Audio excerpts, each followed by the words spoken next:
Welcome back. Now, one of the other elements you're going to see here on the JV page is you can include what are called swipes. And swipes are pre-written emails that you're going to write on behalf of your affiliates that they can use as ideas for their email.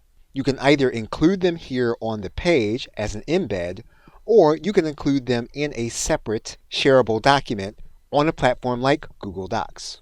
Basically, what you'll be doing is writing out a series of emails for your affiliates to use.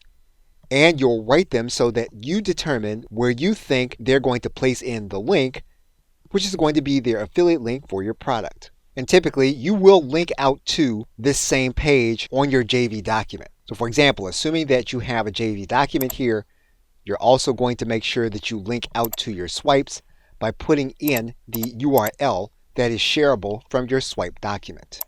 Now, you're going to want to confirm when you're sharing with the swipe document that you will make sure that the general access is going to be anyone with the link, and that you're using this copy link inside of your documents. Because if you don't, what's going to happen is that individuals are going to come to the link.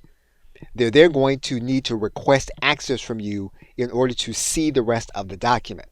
And of course, you want to avoid that scenario. So regardless of whether you put the link on your JV page or you share it in your JV document, you want to make sure that the link that you're sharing is going to be from this area and that is designated as anyone with the link. And you can access this dialog by going to the share button. Okay, so with that, thanks, and I will see you in another video.